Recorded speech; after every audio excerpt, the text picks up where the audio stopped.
I just triggered the problem again. You can see the CD player is playing. This is in analog.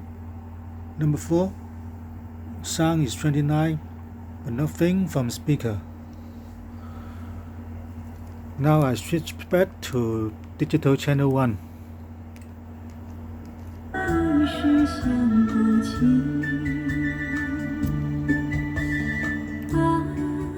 You can see channel 1 is normal.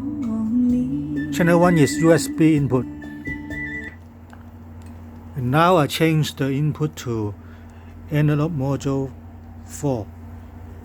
You can see the CD player is playing. And nothing from speaker. Nothing. In this condition, I have to power off and power on again to make the analog module resume back to normal. Otherwise, no matter how long I wait, it's just out of sound. Friends,